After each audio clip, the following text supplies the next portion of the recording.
Lenses. Without them, your camera is rather pointless.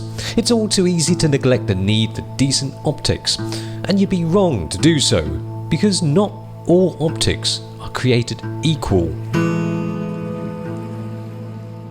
So I've just been shooting with the Zeiss Batis 18mm f2.8, and I think I'm in love. Alright, so some people have commented that I'm far too cocky and that my photos are shit. So I might as well just be straight up honest in this video and say, all my photos are going to be shit.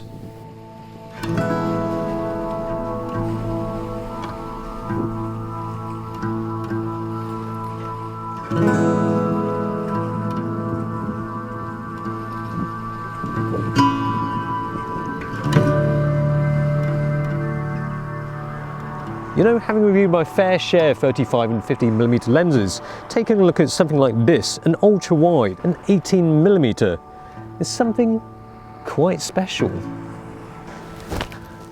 And there is nothing ordinary about this lens. I mean, one thing is for certain, it comes in no ordinary size. I mean, just look at it. It's huge. It looks massive, but the filter thread is not unreasonable at 77mm. But at f2.8, that's pretty impressive for an ultra-wide angle like this. Hence, size. Not Zeiss. Size. But even though this compact mirrorless setup is made not so compact with this on the front, it's not too heavy at just over 300 grams, so it's still quite reasonable to carry around with you.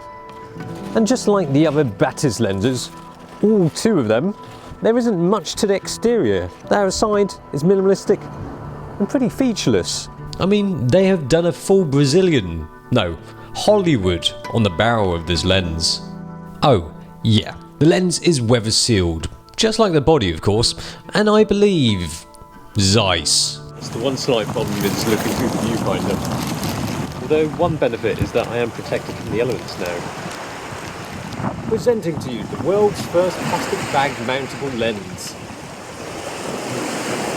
By Zeiss. It's reasonably light but not cheap feeling. You'd hope so anyway. While the weight won't hit you hard, the images that it produces will. That 42 megapixel sensor needs some good glass to unlock its full potential, and the Zeiss opens up the floodgates of detailed gorgeousness. Another thing that smacks you in the face when you're shooting at the horizon is that it's not all that straight. Looks like two fat people might be hanging off either side of the horizon. Easily corrected in post though. It must be noted that it is focused by wire, hence this tiny little LCD screen here, because most focus by wire lenses don't have a focusing scale. But this replaces that. How high tech.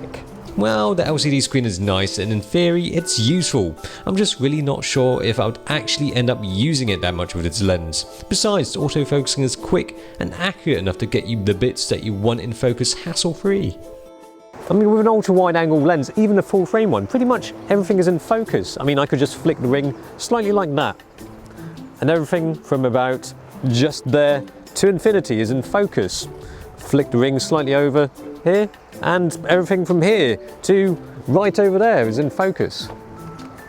But we can just ignore the fancy gadgetry and just go back to the basics of what makes a lens really quite fantastic. Now at f2.8 and 25cm, you can get some bokeh, surprisingly. Bokeh is not so brilliant. Doesn't matter though, most of the time you won't see it. And stopping down doesn't really do much apart from give you no bokeh at all. Besides, look at the detail even wide open. Holy scheisserhausen, that is one seriously insanely sharp lens. Drop it down and stop to f4 and they should use an image from this lens to illustrate sharpness on Wikipedia. There's no point looking at smaller apertures, it's at its best already. I've not seen many ultra-wides that shoot this sharp. It has so much refinement.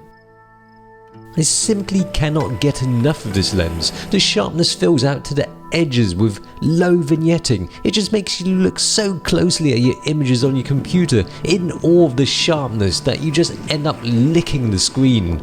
You don't need a good lens, you need this lens. It all comes at a price, and for some reason these Batis lenses are going to be super hard to get hold of. I don't know why. They must be delivering these to Germany from Japan via canoe or something. Probably going to be rarer than unicorn poo, but without a doubt this lens is the shizzle. If there was any example of why you need some great optics, this is it.